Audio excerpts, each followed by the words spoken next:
அதிகாரம் 1 முதல் 4 வரைக்கும் நாம் அனைவரும் சேர்ந்து வாசிப்போம். திவ்ய வாசகனாகிய யோவானுக்கு வெளிப்படுத்தின விசேஷம் 15ஆம் அதிகாரம் 1 முதல் 5 வசனங்களை நாம் சேர்ந்து வாசிப்போம். பின்பு வானத்திலே பெரிதும் ஆச்சரியமான வேறொரு அடையாளமாகிய கடைசியான 7 வாதைகளுடைய 7 தூதரை கண்டேன். அவைகளால் தேவனுடைய கோபம் முடிகிறது. அன்றியும் அக்கினி கலந்த கண்ணாடி கடல் போன்ற ஒரு கடலையும் மிருகத்திற்கும் அதன் சொரூபத்திற்கும் அதன் முத்திரைக்கும் அதன் நாமத்தின் இலக்கத்திற்கும் உள்ளாகாமல் ஜெயம் கொண்டவர்கள் தேவ சுரமண்டலங்களை பிடித்துக் கொண்டு அந்த கண்ணாடி கடல் அருகே நிற்கிறதை கண்டேன். அவர்கள் தேவனுடைய ஊழியக்காரனாகிய மோசேயின் பாட்டை ஆட்டுக்குட்டியானவருடைய பாட்டை பாடி சர்வ வல்லமையுள்ள தேவனாகிய கர்த்தாவே, தேவரீருடைய கிரியைகள் மகத்துவமும் ஆச்சரியமுமானவைகள். பரிசுத்தவான்களின் ராஜாவே, தேவரீருடைய வழிகள் நீதியும் சத்தியமுமானவைகள். கர்த்தாவே, யார் உமக்கு பயப்படாமலும் உமது நாமத்தை மகிமைப்படுத்தாமலும் இருக்கலாம். தேவரீர் ஒருவரே பரிசுத்தர். எல்லா ஜாதிகளும் வந்து உமக்கு முன்பாக தொழுது கொள்வார்கள். உம்முடைய நீதியான செயல்கள் வெளியரங்கமாயின என்றார்கள். இவைகளுக்கு பின்பாக நான் பார்த்தபோது இதோ பரலோகத்திலே சாட்சியின் கூடாரமாகிய ஆலயம் திறக்கப்பட்டது. உட்கார்ந்து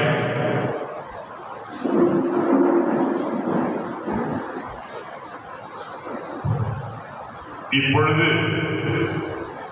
யாராவது ஒருவர் வெளிப்படுத்தின விசேஷம் 15ஆம் அதிகாரம் 3ஆம் வசனத்தை வாசிக்கும்படியாக கேட்கிறேன். அவர்கள் தேவனுடைய ஊழியக்காரனாகிய மோசேயின் பாட்டையும் ஆட்டுக்குட்டியானவருடைய பாட்டையும் பாடி சர்வ வல்லமையுள்ள தேவனாகிய கர்த்தாவே, தேவனுடைய கிரியைகள் மகத்துவமும் ஆச்சரியமானவைகள். பரிசுத்தவான்களின் ராஜாவே, தேவனுடைய வழிகள் நீதியும் சத்தியமுமானவைகள். கர்த்தருக்குள் பிரியமானவர்களே, நம் ஒவ்வொருவருடைய வாழ்க்கையிலும் நாம் எதிர்பார்க்காத, நாம் யோசிக்காத, நாம் சிந்திக்காத புதுமையான காரியங்கள் நம்முடைய வாழ்க்கையில நடக்கும்போது மெய்யாகவே நாம் ஆச்சரியப்படுவோம்.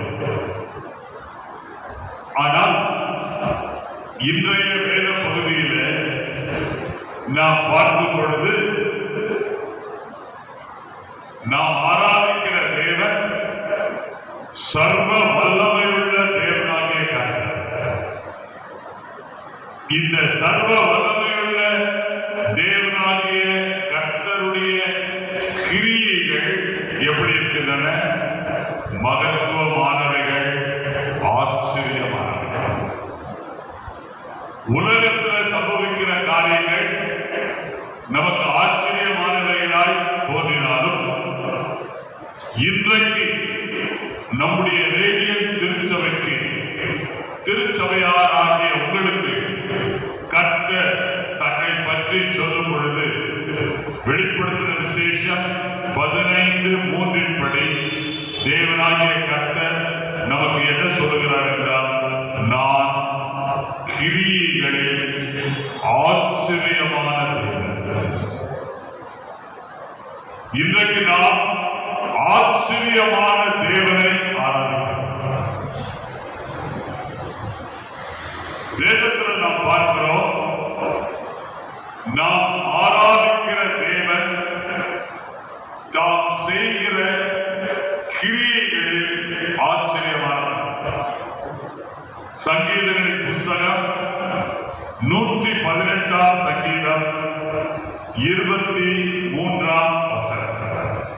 சங்கீதங்களின் புஸ்தகம் 118:23 வாசித்து பாருங்கள். அது கர்த்தராலே ஆயிற்று, அது நம்முடைய கண்களுக்கு ஆச்சரியமாயிருக்கிறது. எது கர்த்தராலே ஆயிற்று? வீடு கட்டுகிறவர்கள் ஆகாதென்று தள்ளின கல்லே மூளைக்கு தலைக்கல்லாயிற்று. இந்த காரியம் யாராலே ஆயிற்று? கர்த்தராலே ஆயிற்று. கர்த்தர் நம்முடைய வாழ்க்கையில செய்கிற காரியங்கள் எப்படி இருக்கின்றன? நம்முடைய கண்களுக்கு எப்படி இருக்குது? ஆச்சரியமாய். கர்த்தருடைய பிள்ளையே, உன்னுடைய வாழ்க்கையில நீ எல்லாராலும் தள்ளப்பட்ட கல்லாய் இந்த ஆலயத்திலே உட்கார்ந்திருக்கிறார். ஆனால் இந்த செப்டம்பர் 14 தள்ளப்பட்ட கல்லை போல உட்கார்ந்திருக்கிற உன்னை கர்த்தர் மூலை கல்லாய் மாற்றுவார். உங்களுக்கு நல்லா தெரியும், நான் கூட அநேக புதிய வீடுகளை கட்டும் பொழுது என்னை அழைத்து அந்த வேலையை ஆரம்பிக்கிற வேலையை முதலிலே வைக்கப்படுகிற கல் மூலை. அந்த கல்லை வைத்து நான் அநேகருடைய வீடுகளுக்கு ஜெபம் பண்ணேன். ஆகவே தள்ளப்பட்ட கல்லாகிய உன்னை கர்த்தர் எடுத்து இந்த சபையில் உன்னை மூலை கல்லாக வைத்திருக்கிறார். ஆகவே இது உனக்கு இன்றைக்கு ஆச்சரியத்தை கொடுக்கக்கூடிய காரணம் என்னென்றால், நம்முடைய தேவன் ஆச்சரியமான தேவன். The God of marvelous deeds. ஆகவே கர்த்தர் தம்முடைய கிரியைகளிலே அவர் எப்படி இருக்கிறார்? ஆச்சரியம். மத்தேயு எழுதின சுவிசேஷம் 21 42 பாருங்க. மத்தேயு 21:42.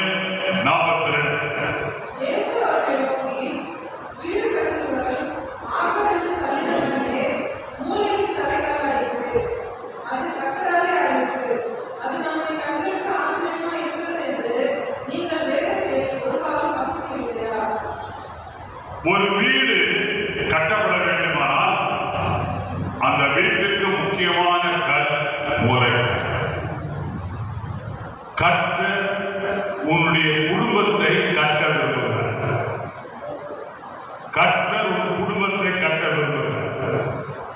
உன் குடும்பம் கட்டப்பட வேண்டுமானால் இங்கே சேர்த்து உட்கார்ந்துகிற நீங்க தான் மூலைக்கல். இந்த மூலைக்கல் எப்படிப்பட்டது?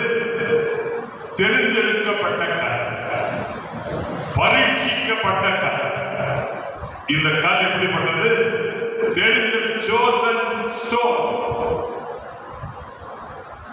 பரீட்சிக்கப்பட்ட கல்.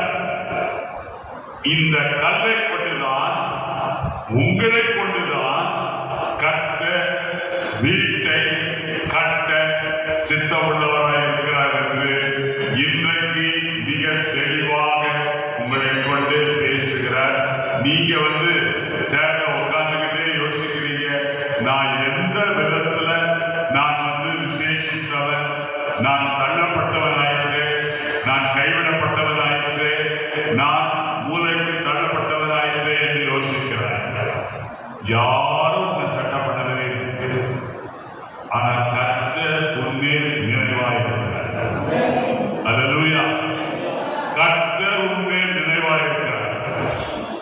எல்லாராலும் தள்ளப்பட்ட கல்லை போல இருக்கிற அன்பான சகோதரனே, எல்லாராலும் தள்ளப்பட்ட நிலைமையில் இருக்கிற அருமையான சகோதரியே, உன்னையே கர்த்தர் நம்முடைய கரத்தில் இருக்கிறார்.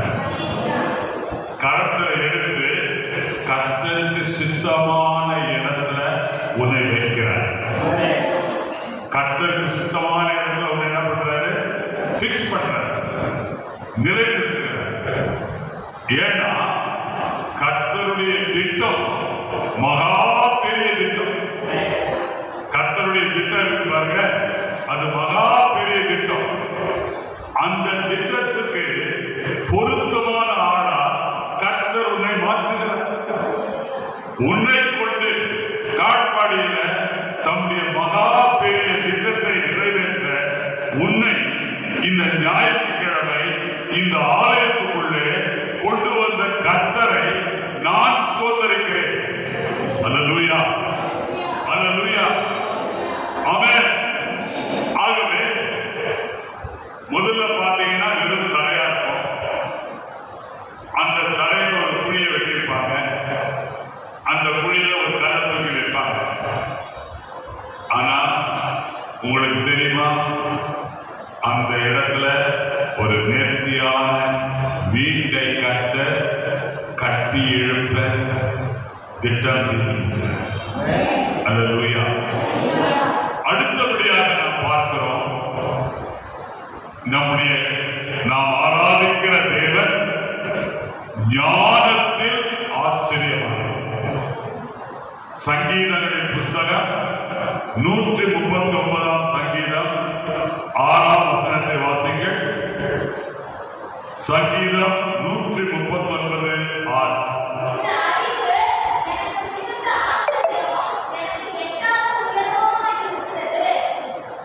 இந்த அறிவு எனக்கு மிகுந்த ஆச்சரியமும் எனக்கு எட்டாத உயரமாயிருக்கிறது. எந்த அறிவு? எந்த அறிவு? எந்த அறிவு என்றால், உன்னுடைய எஜமானாயிருக்கிற தேவன் உன்னை நன்றாக ஆராய்ந்து அறிந்திருக்கிறார். உன்னை நன்றாக ஆராய்ந்து அறிந்திருக்கிறார். அது மாத்திரமல்ல, நீ எங்க உட்கார்ற, உன்னுடைய உட்காருதலை கர்த்தர் அறிந்திருக்கிறார்.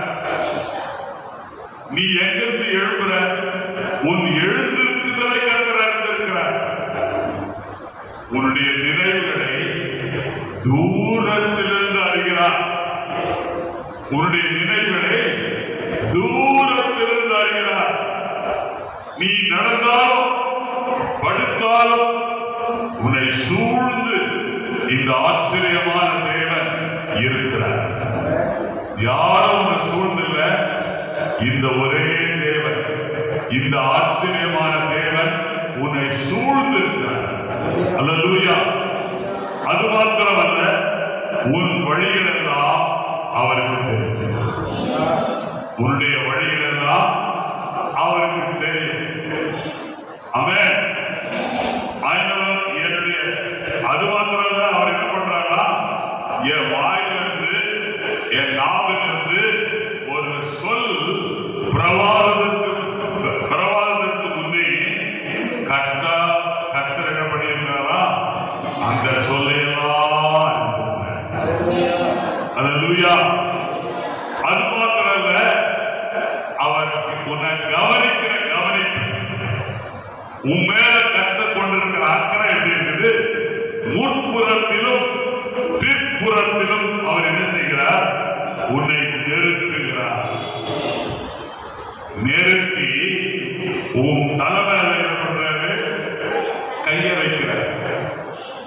உன் தலைமையிலையோ உன் தோல் மேலையோ கர்த்தர் தம்முடைய கையை வச்சுன்னா, மகனே மகளே நீ என்னுடையவன். ஆண்டவர் சொல்றார், நீ என்னுடைய. ஆகவேதான் சங்கீதக்காரன் சொல்றாரு, இந்த அறிவு எனக்கு ஆச்சரியமா இருக்கு. ஏன்னா என்னை ஆராய்வதற்கு நான் யார்? என்னை அறிந்திருப்பதற்கு நான் யார்? என் உட்கார்தலையும் எழுந்திருக்குதலையும் அறிந்திருக்கிறாரே. இப்படிப்பட்ட அறிந்திருக்கிற கர்த்தர் என் உட்கார்தலையும் எழுந்திருக்குதலையும் அறிந்திருப்பதற்கு நான் யார்? நான் ஒன்றுமில்லாத தள்ளப்பட்டவன். சங்கீதக்காரனுடைய வாழ்க்கை நமக்கு நல்லா தெரியும். சங்கீதக்காரனுடைய வாழ்க்கையில எல்லாரும் அவரை என்ன பண்ணாங்க? ஒரு பொருட்டா நினைக்கவே எல்லாரும் மறந்துட்டாங்க. ஆனா ஆண்டவர் என்ன சொல்றாரு? சங்கீதக்காரனே, நான் உன்மேல் நினைவாய்.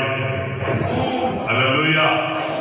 அவருடைய கர்த்தருடைய அருமையானவர்களே, நம்முடைய தேவன் ஞானத்துல அறிவுல ஆச்சரியமான.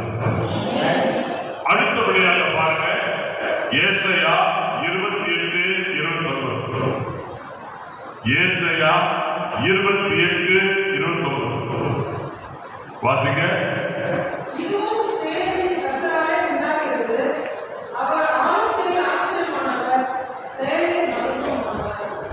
இதுவும் சேனைகளின் கர்த்தராலே உண்டாயிற்று. ஆமென். அல்லேலூயா. ஆமென். அவர் ஆலோசனையில் ஆச்சரியமானவர், செயலில் மகத்துவமானவர். கர்த்தருடைய அருமையானவர்களே, இன்றைக்கு கர்த்தர் உனக்கு சமீபமாக வந்திருக்கிறார். சமீபமாய் வந்திருக்க கர்த்தர் உன் இருதயத்துல உணர்த்துவது என்ன? உன் இருதயத்துல என்ன உணர்த்துறாரு? இதுவரைக்கும் உனக்கு தேவையான அவசியமான விசேஷமான ஆலோசனை கிடைக்கவில்லை. ஆனால் இன்றைக்கு காலை நேரத்தில் ஆலோசனையில ஆச்சரியமானவராக கர்த்தர் உனக்கு சமீபமாய் வந்திருக்கிறார். அல்லேலூயா. அல்லேலூயா. உனக்கு சமீபமாய் வந்திருக்கிற கர்த்தர் யாரு? சேனைகளின் கர்த்தர். இந்த கர்த்தர் யாருங்க? சேனைகளின் கர்த்தர். ஆமென். இந்த சேனைகளின் கர்த்தர் இந்த முற்பகல் வேளையில் உனக்கு சமீபமாக வந்து உனக்கு நன்றாய் போதிக்கிற கர்த்தராய் இருக்கிறார். அது மாத்திரமல்ல, போதிக்கிற ஆலோசனையில் ஆச்சரியமான கர்த்தர் மாத்திரமல்ல, உனக்கு நன்றாய் உணர்த்துகிற கர்த்தராய் இருக்கிறார். அல்லேலூயா. ஆமென். ஆமென்.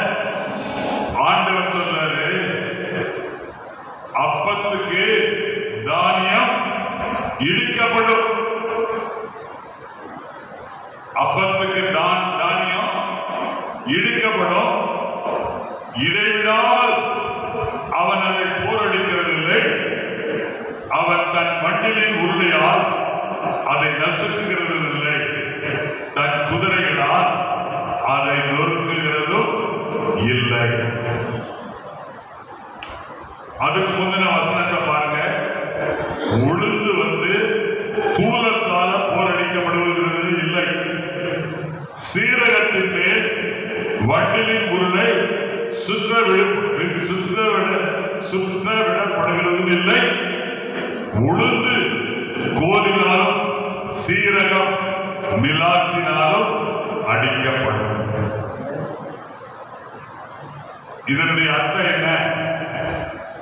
உன்னை குறித்து நன்றாய் புரிந்து கொண்ட கர்த்தர், நீ உளுந்து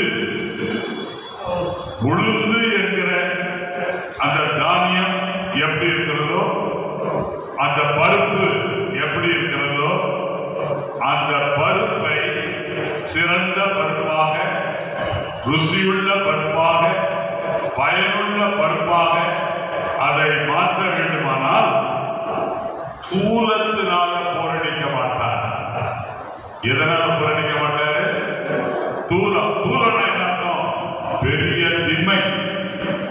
அந்த திமையினால உளுந்த போரடிச்சா உளுந்தனுடைய நிலைமை என்ன?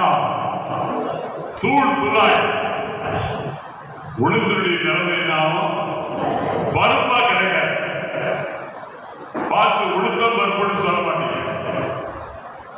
நீங்க எப்படி சொல்றீங்கன்னு தெரியல. நான் உளுந்தம் பருப்புன்னு சொல்றேன். நீங்க ஒருவேளை உளுந்துன்னு சொல்லலாம்.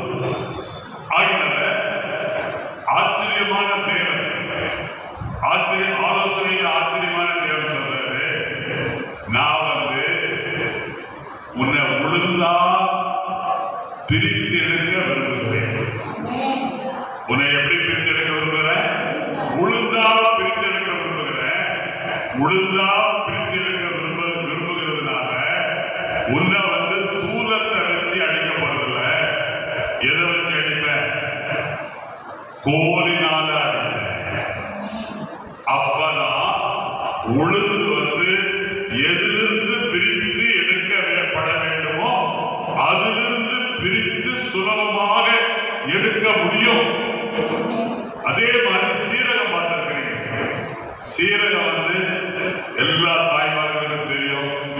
நாங்களும் வீட்டில் அடிக்கடி சீரக தண்ணியை குடிப்போம். இந்த சீரகத்தை பிரிச்சு எடுக்கணும். சீரகத்தை பிரிச்சு எடுக்கணும்னா அந்த நாட்கள் என்ன பண்ணுவாங்கன்னா, போர் அடிக்கிறதுக்கு பதிலா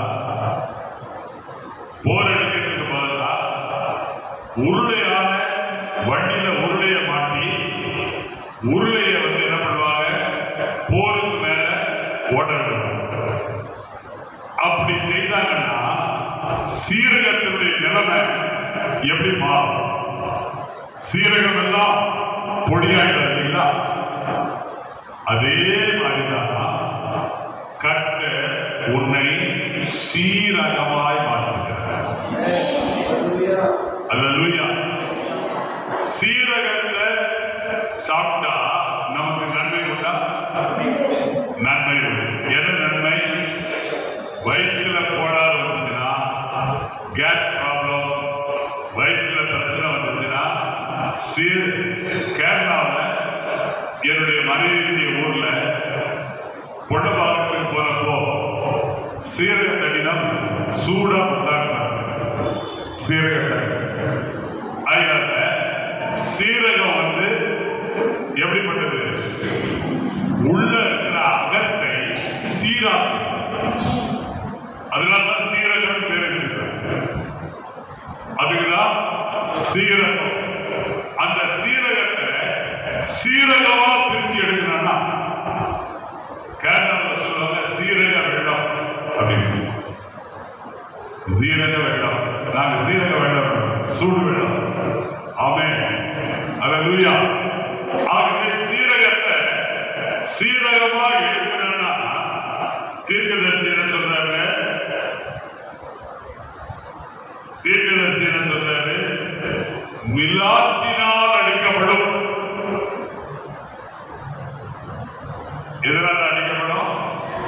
மிலாற்றினால் அடிக்கப்படும். காரணம் என்ன? நம்முடைய தேவன் ஆலோசனையில் ஆச்சரியமானார். உன்னை கர்த்தர் எப்படி வைக்க விரும்புகிறாரு? சீரகத்தை போல வைக்க விரும்புகிறார். அல்லேலூயா. அல்லேலூயா. அது மாத்திரமல்ல, ஆண்டவர் சொல்றாரு, அப்பத்துக்கு தானி என்ன பண்ணும்? இடிக்கப்படும். அப்பத்துக்கு தானியம் இடிக்கப்படும். கர்த்தர் உன்னை இடிச்சு உன்னை அப்பமா மாற்றுகிறார். அல்லேலூயா. அல்லேலூயா. ஏன்னா அவர் எப்படிப்பட்டவர்? ஆலோசனையில் ஆச்சரியம். அவர் எப்படிப்பட்டவர்? ஆலோசனையில கவனிக்கிறீங்களா? பின்னால் கவனிக்கிறீங்களா? அவர் ஆலோசனையில ஆச்சரியமானவர்.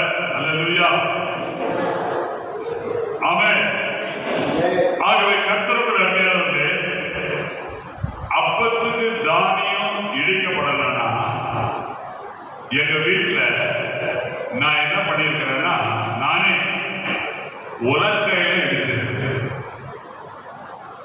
எதுல இடிச்சிருக்கிற? உலக்கையில இடிச்சு. நீங்க உலக்கையில இடிச்சிருக்கீங்களா?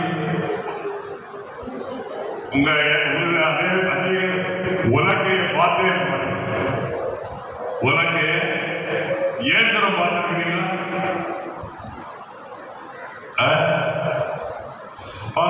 என்ன சொல்றீங்க? நீங்க என்னமோ புதுசா சொல்றீங்க. ஆமே. அதுல உலக்கையில தான் என்ன பண்ணுவாங்க? பிட்டு செய்யணும்னா உலக்கையில மாலை இடிச்சு தள்ளிக்கும்.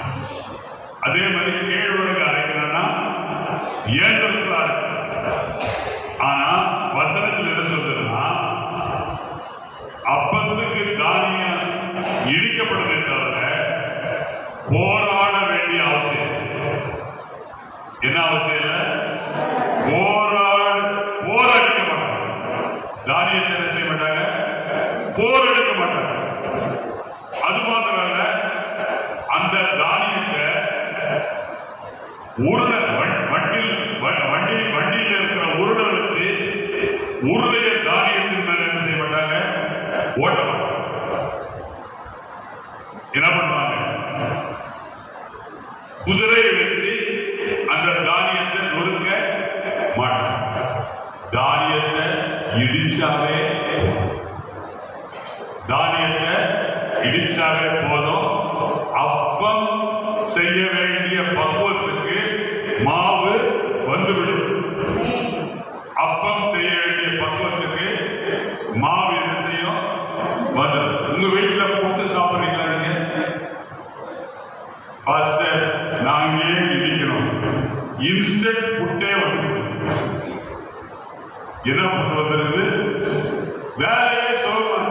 இடுப்புல நோக வேண்டிய அவசியம் இல்லை, குனிய வேண்டிய அவசியம் இல்லை, நிமிர வேண்டிய அவசியம் இல்லை, வேற தண்ணி வர வேண்டிய அவசியம் இல்லை. எல்லாமே உட்காந்துக்கிட்டு எல்லாமே போட்டு கொஞ்சம் பிசைஞ்சு வச்ச உடனே புட்டா மாறி போகும். புட்டா என்ன செய்யுதுங்க?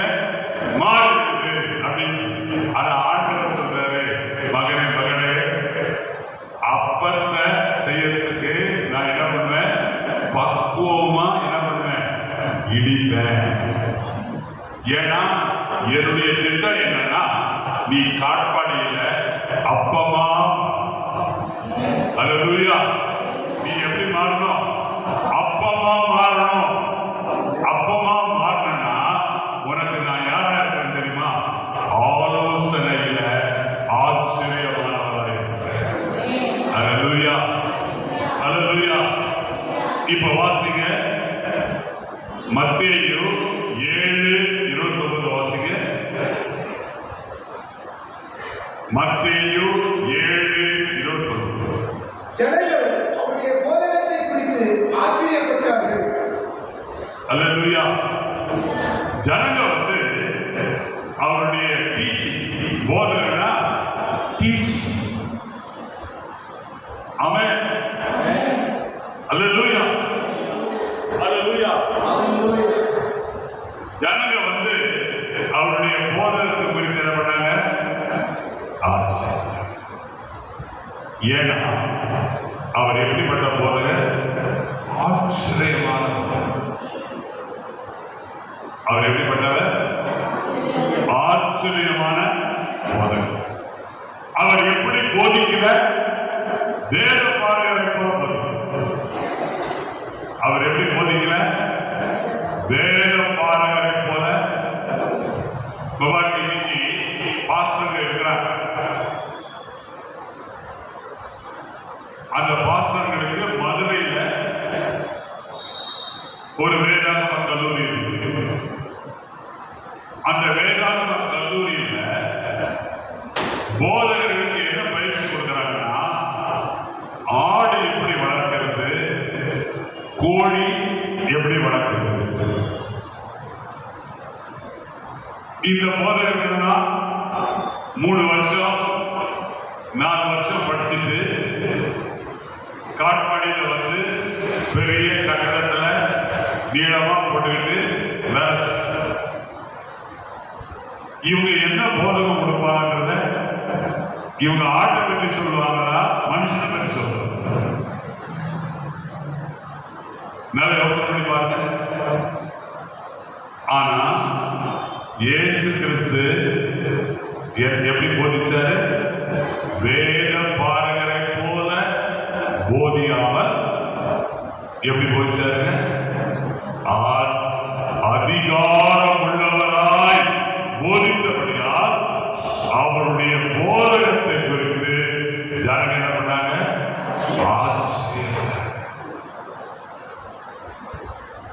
இயேசு கிறிஸ்துவனுடைய டீச்சிங், அவருடைய போதனை பாருங்க. இயேசு எங்கிருந்தோ ஒரு கதையை கண்டுபிடிச்சு அந்த கதையிலிருந்து சத்தியங்களை சொல்லணும். இயேசு என்ன பண்ணாரு? தினந்தோறும் உங்க வாழ்க்கையில நடக்கக்கூடிய, கண்ணால் பார்க்கக்கூடிய, காதால் கேட்கக்கூடிய, உணரக்கூடிய சம்பவங்களில் வைத்தே போதனை. அல்லேலூயா, அல்லேலூயா. இப்ப பாருங்க, இயேசு கிறிஸ்து செய்த போதனை என்ன? நான் சொல்லிய இந்த வார்த்தைகளை கேட்டு இவைகளின்படி செய்கிறவன் எவனோ அவன் யார்? அவன் கன்மலையின் மேல் தன் வீட்டை கட்டின புத்தியுள்ள மனுஷனுக்கு ஒப்பாய் இருக்கிறான்.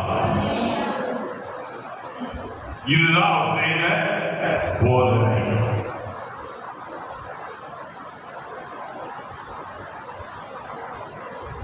அப்போ சீஷர்கள், இயேசுவை பின்பற்றுகிறவர்கள் தங்களுடைய செவிகளிலே என்ன கேட்கிறோம்? Not the printed words, but the spoken word.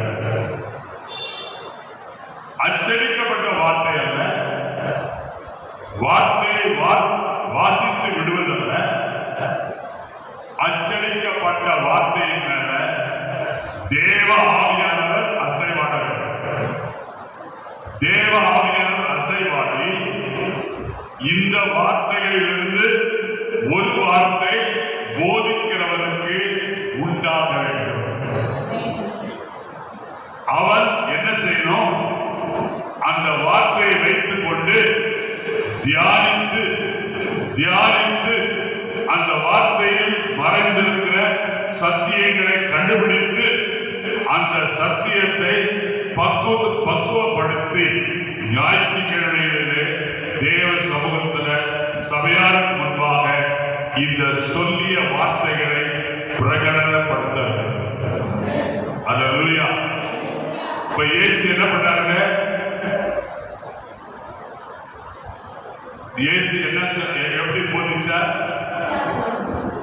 ஒரு வீடு எதன் மேல இருக்கணும்? மணல் மேல இருக்கணுமா? கண்மலையின் மேல இருக்கணுமா? கண்மலையின் மேல.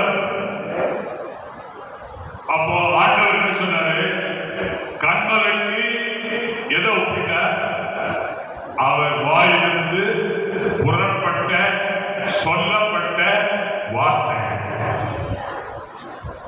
அந்த வார்த்தையை நம்ம கேட்டு உணர்ந்து அதற்கு கீழ்ப்படிந்து அதன்படி செய்யும் பொழுது நம்முடைய வாழ்க்கை ஒரு நல்ல அஸ்திவாரத்தின் மேல் கட்டி எழுப்பப்படும்.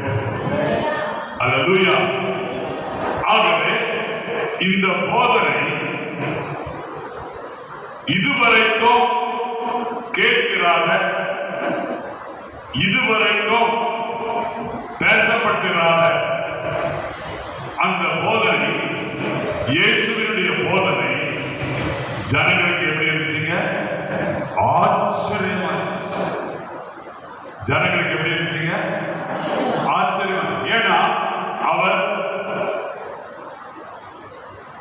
என்ன பண்ணாரு? வேத பாரம்பரிய போதனை எப்படி இருந்துச்சு?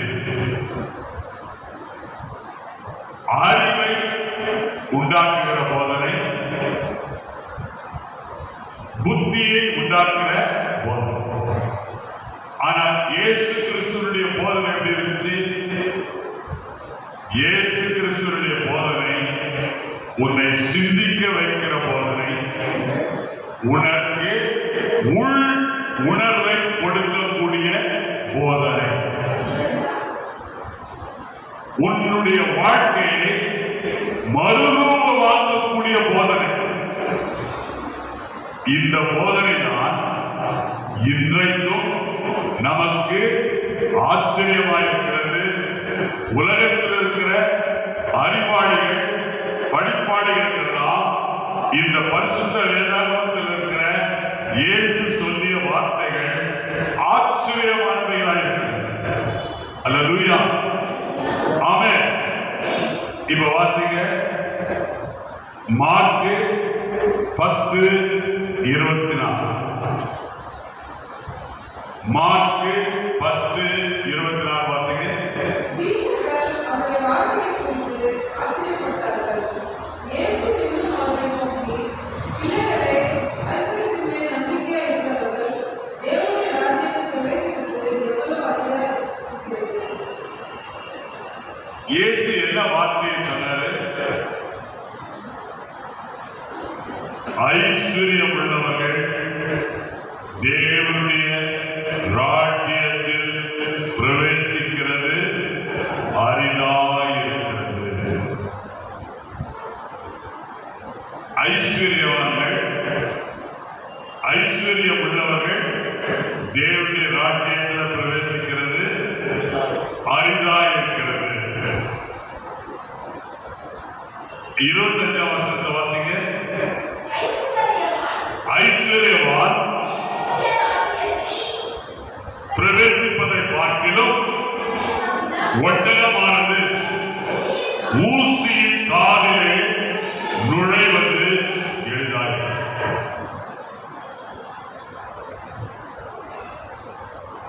இப்போ நீங்களே யோசிக்கிறீங்க, உங்க எல்லாருக்கும் நல்லா தெரியும், தாய்மார்களுக்கு தெரியும். ஆனா இப்ப தாய்மார்கள் எத்தனை பேர் ஊசியை கையில் எடுக்கிறாங்க தெரியல. ஊசினா ஆஸ்பத்திரியில் குத்துறாங்க பாருங்க, அந்த ஊசி. நான் சொல்ற ஊசி வந்து துணி தைக்கிற ஊசி. துணி தைக்கிற ஊசி எத்தனை பேர் பார்த்துருக்கிறீங்க? கை வைத்திருப்பா துணி தைக்கிற ஊசி. அந்த ஊசிக்கு காது இருந்தா ஏன் அந்த ஊசிக்கு காது பேர் வச்சாங்க? ஏன்னா உங்களுக்கு வந்து 2 காது இருக்குது, ஊசிக்கு 1 காது தான். ஊசிக்கு எத்தனை காது இருக்குங்க? சொல்ல மாட்டீங்க. ஊசிக்கு எத்தனை காது இருக்கு? ஒரே காது தான். ஆனா காது பேர் நம்ம வந்து நம்ம காது மாதிரி இல்லை, அது தொண்டியா. ஆமென். சரி, இப்ப அந்த ஊசிக்கு இருக்கிற அந்த காதுக்குள்ள எதை நுழைப்பாங்க? நூலை தான் நுழைப்பாங்க. அந்த ஊசிக்கு இருக்கிற காதுல ஒட்டகத்தை நுழைக்க முடியுமா? முடியாது. இப்ப நீங்க கேட்கலாம், இந்த உதாரணத்தை இயேசு ஏன் சொன்னார்? இதுக்கும் ஐஸ்வர்யவான் பரலோகத்தில் நுழைவதற்கும் என்ன சம்பந்தம் அப்படின்னு கேட்டீங்கன்னா, எருசலேம் பட்டணத்துல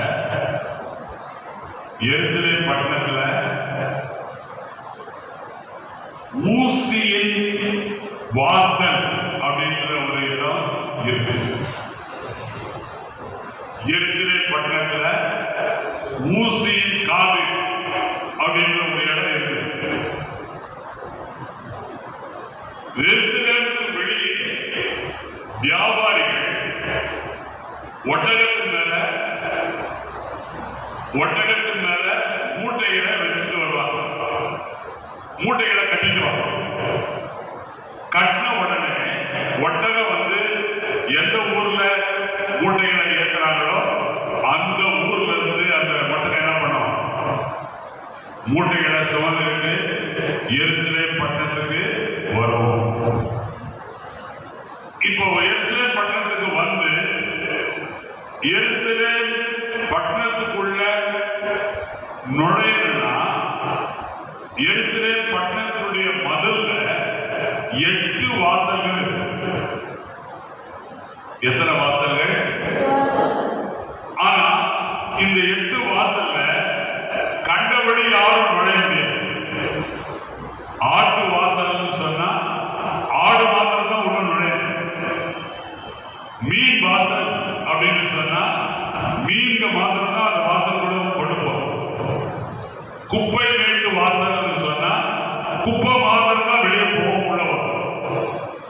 அதே மாதிரி ஊசியின் வாசல் அப்படின்னு ஒரு வாசல்.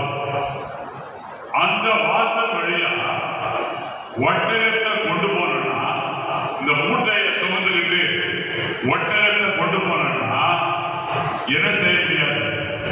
ஒட்டகத்தை நடக்க வச்சு உள்ள கொண்டு போக முடியல. ஒட்டகம் நல்ல உயரமா, அந்த உயரமா இருக்கிற ஒட்டகத்துக்கு மேல இன்னும் மூட்டைகள் அடுக்கி வச்சிருப்பாங்க. அதை வச்சுக்கிட்டு அந்த வாசல் வழி அது கூட நுழைய முடியுமா? ஆயுதம் என்ன பண்ணுவானா, வியாபாரி ஒட்டகத்தை முட்டி போட வச்சிருப்பாங்க. ஒட்டகத்தை என்ன பண்ணுவான்? முட்டி போட வச்சு அந்த 4 கால்ல ஒட்டகம் மெதுவா நகர்ந்து அந்த குட்டையா இருக்கிற அந்த வாசல் வழியா அந்த ஒட்டகம் என்ன பண்ணும்? மூட்டையை சுமந்துக்கிட்டு உள்ள போகும். இதை வச்சுதான் இயேசு கிறிஸ்து என்ன பண்ணாரு? இந்த உபதேசத்தை, அவருடைய வார்த்தையை சொன்னார். அல்லேலூயா, அல்லேலூயா. அவருடைய கர்த்தருடைய பிள்ளையே, எப்படி ஐஸ்வர்யவான் எப்படிப்பட்டவன்? ஐஸ்வர்யத்தின் மேல் நம்பிக்கை உள்ளவன், ஐஸ்வர்யத்தின் மேல் மனதை பதிய வைத்தவன், பெருமை உள்ளவன். ஆனா ஒட்டகம் எப்படி கால நின்றுட்டு இருந்த ஒட்டகம் எப்படி அது காலை மடக்கி அந்த மூட்டையை பக்குவமா அந்த வாசல் வழியா உள்ள கொண்டு போச்சோ, அதே மாதிரி குழந்தை போல தாழ்மை உள்ளவர்கள் தான் பரலோக ராஜ்யத்துக்குள்ள பிரவேசிக்க முடியும். அல்லேலூயா, அல்லேலூயா. எளிமையானவர்கள் தான் பரலோக ராஜ்யத்துக்குள்ள என்ன செய்ய முடியும்? பிரவேசிக்க முடியும். ஆகவே இயேசு கிறிஸ்து தன்னுடைய வாயினால சொன்ன வார்த்தைகளிலே அவர் ஆச்சரியமானவர். அருமையான சகோதரனே, சகோதரியே, இயேசு கிறிஸ்து பிதாவாகிய தேவன், தேவனாகிய கர்த்தர் நம்மை அழைத்த அழைப்பிலே ஆச்சரியமானார். அவருடைய அழைத்தல் ஆச்சரியமானது. உலகத்துல நடைமுறையில என்ன பண்றாங்கன்னா, பலம் உள்ளவர்களை, தகுதி வாய்ந்தவர்களை தான் வேலைக்கு அழைக்கிறாங்க, பணிக்கு அழைக்கிறாங்க. ஆனா தேவனுடைய அழைப்பு எப்படிப்பட்டது? வித்தியாசம். வாசிங்க 1 கொரிந்தியர் 1:27 வாசிங்க. 1 கொரிந்தியர் 1:27.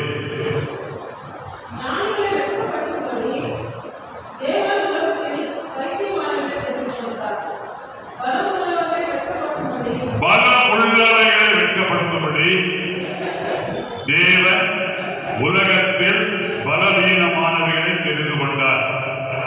உள்ளவைகளை அவமாக்கும்படி உலகத்தில் இழிவானவைகளையும் அற்ப அற்பமாய் எண்ணப்பட்டவைகளையும் இல்லாதவைகளையும் தேவன் தெரிந்திருக்கிறார். கர்த்தருடைய பிள்ளை, பேதுரு எந்த ஸ்கூல்லையே போய் படிச்சாரா? படிக்கவே. பேதுரு கல்லூரிக்கு போய் படிச்சாரா? படிக்கவே.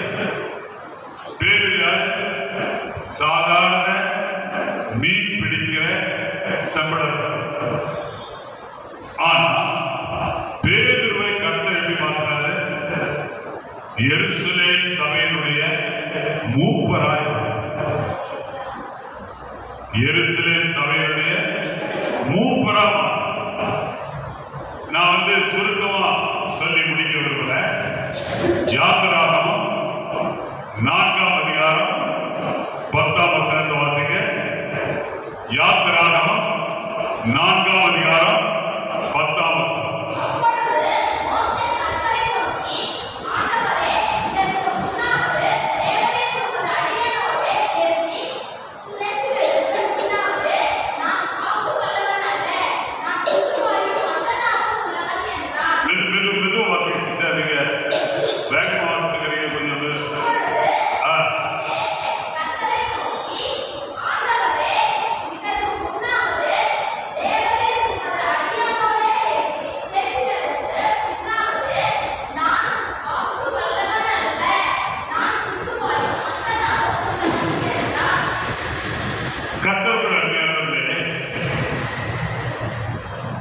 நல்ல கவனிங்க. மோசே என்னோ தண்ணீரிலிருந்து எடுக்கப்பட்டார். மோசே என்ன? கொஞ்சம் வாய்ப்பு சொல்லுங்க. drawn out of water. Moses means drawn out of water. தண்ணீரிலிருந்து எடுக்கப்பட்டவர் மோசே. ஆனா மோசேயை கர்த்தர் என்ன பண்றாரு? அழைக்கிறார். மோசேயை கர்த்தர் என்ன பண்றாரு? அழைக்கிறார். மோசேயை கர்த்தர் அழைக்கும் பொழுது மோசே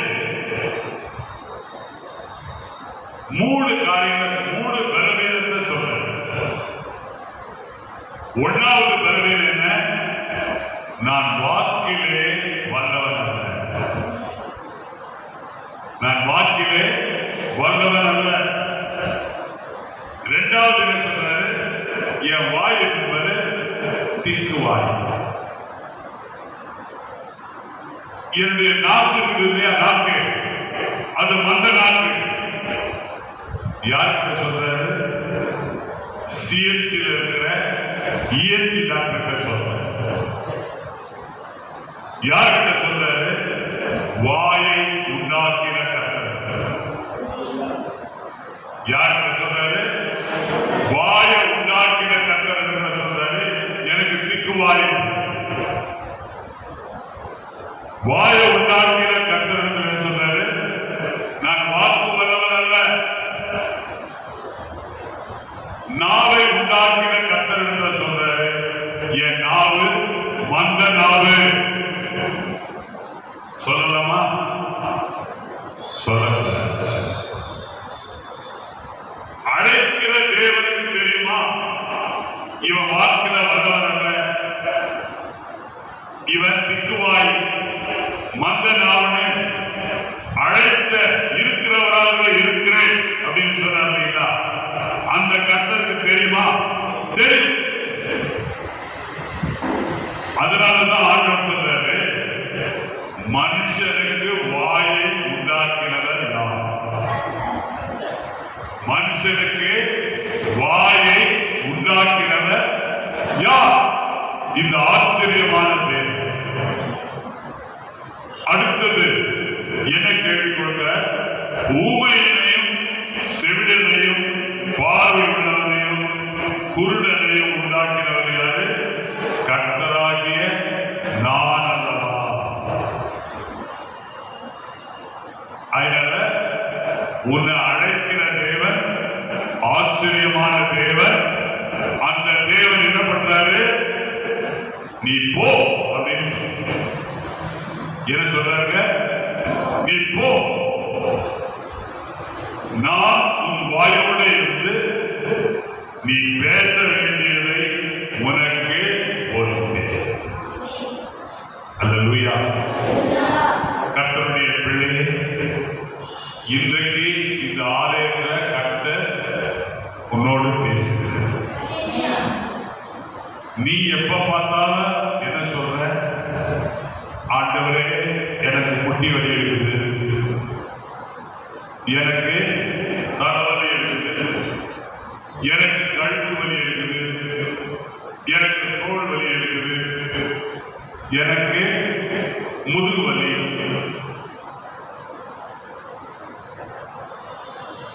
அப்படின்னு நீ என்ன பண்ற? சொல்ற. எப்ப சொல்ற தெரியுமா? கர்த்தர் உன்னை அழைக்கும் போது சொல்ற. கர்த்தர் உன்னை நம்பி உன்னிடத்தில் வந்து,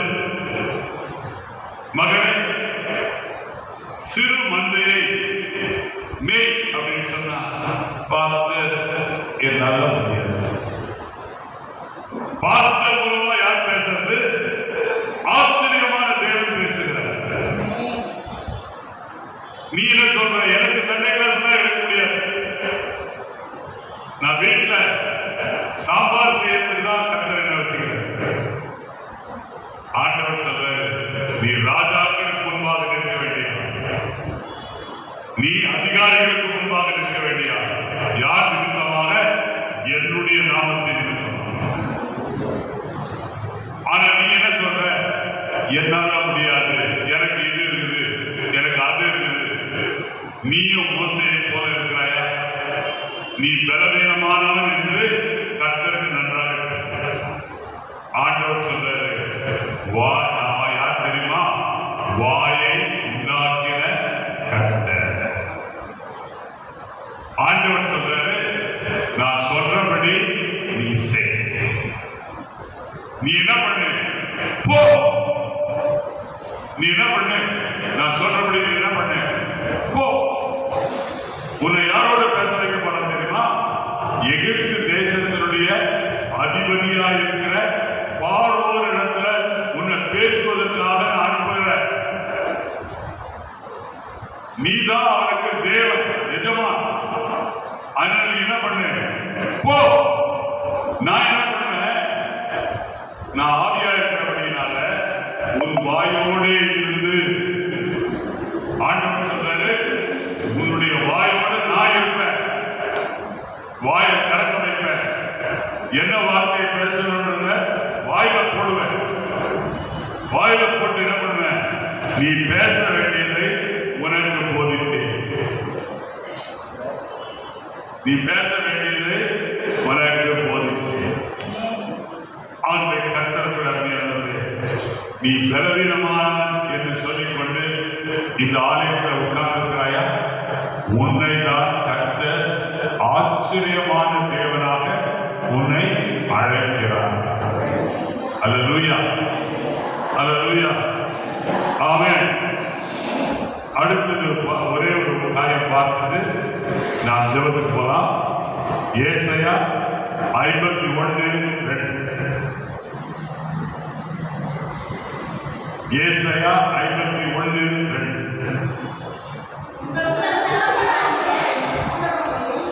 உங்களை பெற்ற சாராளை நோக்கி பாருங்கள்.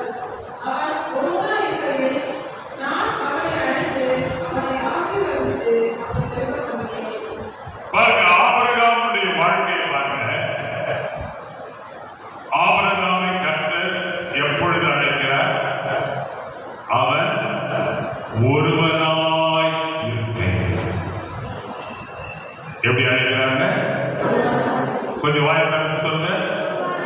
ஒருவனாய் இருக்கையில் அவனை அழைத்து அவனை ஆசீர்வதித்து அவனை பெருக பண்ணினார். அல்லேலூயா, அல்லேலூயா. கர்த்தருக்குள் அருமையானவர்களே, ஒருவராய் இருக்கையில் அப்படின்னு பார்க்கும்போது நான் என்ன யோசிக்கிறேன்னா, அவன் ஊர் இருக்கிற பட்டணத்துல தேராவுக்கு கடைசி பிள்ளை. தேராவுக்கு 3 பிள்ளைகள் இருக்காங்க. 3 பிள்ளைகள்ல கடைசி பிள்ளை தான் ஆபிரகாம். எங்க ஆனா எப்போதும் வீட்டுல பாத்தீங்கன்னா கடைசி பிள்ளையா இருந்தா பெற்றோர்கள் அவ்வளவு அக்கறை அவங்க மேல செலுத்துறது. அதே மாதிரிதான் ஆபிரகாமுடைய வாழ்க்கையில அவன் கடைசி பிள்ளை. ஆபிரகாம் பற்றி யாருக்கும் அக்கறை. அவன் வீட்டுல தான் இருக்கிறான், அண்ணமாரோடு இருக்கிறான், அப்பாவோடு இருக்கிறான், எல்லாரோட இருந்தாலும் அவனை வசனம் என்ன சொல்றது? தனிமையிலே. அவன் எப்படி இருந்தான்? தனிமையிலே. ஆனா ஆண்டவர் ஆபிரகாமுக்கு ஒரு நல்ல திட்டம் போட்டு வச்சிருந்தார். இந்த ஆச்சரியமான தேவன் ஒருவனாய் இருந்த ஆபிரகாம் கர்த்தர் என்ன பண்றாரு? அவனை முதல்ல என்ன பண்றாரு? அழைக்கிறார். முதல்ல என்ன பண்றாங்க? அழைக்கிறார். ஆண்டவர் ஆபிரகாம் அழைக்கும் போது அவனுக்கு ஆச்சரியமா இருக்கு. என்ன ஆச்சரியம் கேட்டீங்கன்னா, அவங்க ஊர்ல பொம்மைகளை செய்து அதை தெய்வங்களை ஆக்கி விற்கிற வேலைதான் ஆபிரகாமுக்கு தொழில். சந்திர தேவதைகளை பொம்மைகளாக உண்டாக்கி அந்த தேவதைகளை மார்க்கெட்டுக்கு கொண்டு போய் விற்று எல்லாரையும் அந்த விக்கிரகங்களை கும்பிட வைப்பதுதான் ஆபிரகாமுடைய வேலை. ஆகவே முதலா ஆபிரகாமை கர்த்தர் அழைக்கும் பொழுது முதலா ஆபிரகாம் பேசுகிற ஒரு கடவுளை. இது அவனுக்கு ஆச்சரியமா இருக்கு. ஏன்னா தன்னுடைய கையால செய்த பொம்மையை அடிப்பான், உதைப்பான், மூலையில கடவுள் சொல்லுவான், ஒண்ணுமே பேச. ஆனா இந்த தேவன் ஆபிரகாமே ஆபிரகாமே அப்படின்னு அழைச்சப்போ ஆச்சரியமா இருக்கு. ஓ, என்னை பெயர் சொல்லி அழைக்கிற தேவன், நான் ஒருவனா இருக்கிறேன், எல்லாராலும் கைவிடப்பட்ட, எல்லாராலும் மறக்கப்பட்ட என்னை கர்த்தர் அழைக்கிறேன். அன்பான சகோதரனே சகோதரி, இதுவரைக்கும் உங்ககிட்ட யார் பேச வேண்டியத பேச, சொல்ல வேண்டியத சொல்ல, ஆண்டவர் உன்னை அழைக்கிறார்.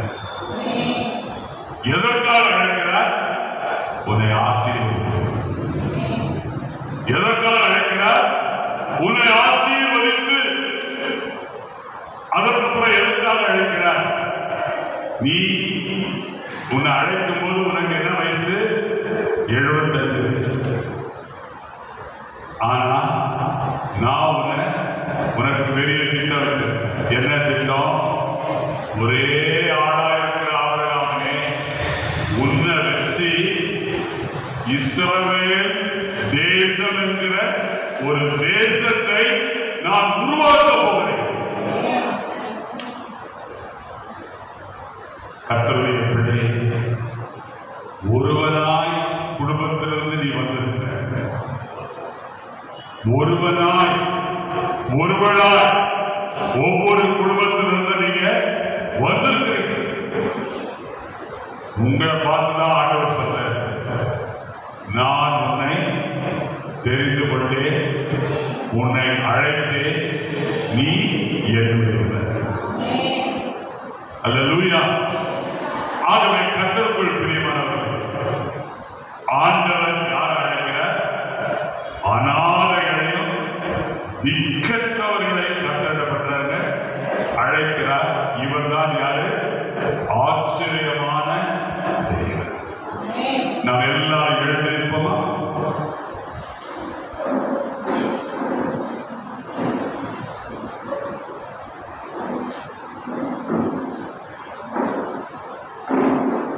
இன்றைக்கு நாம் கேட்ட வார்த்தைகளுக்காக நாம் கரங்களை உயர்த்தி கர்த்தரை ஸ்தோத்திரிப்போம். கொஞ்சம் நல்ல வாயை திறந்து கர்த்தரை ஸ்தோத்திரிப்போம். அல்லேலூயா. நன்றி ஆண்டவரே. ஆமென், ஆமென். ஆண்டவர் என்ன சொல்றாரு? வெளிப்படுத்தின விசேஷம் 15ஆம் அதிகாரம் 3ஆம் வசனத்தில் ஆண்டவர் என்ன சொல்றாரு?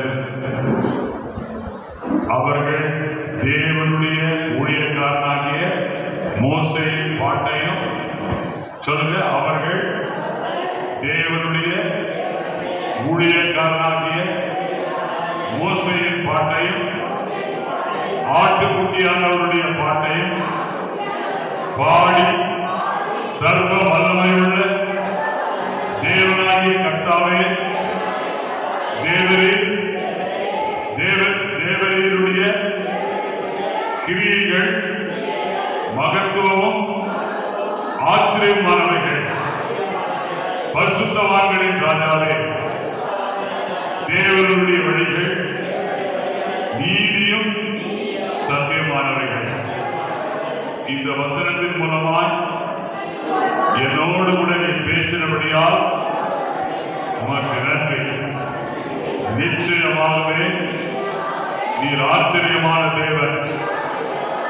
என் வாழ்க்கையில ஆச்சரியங்களை செய்வீர். அல்லேலூயா. ஆமென்.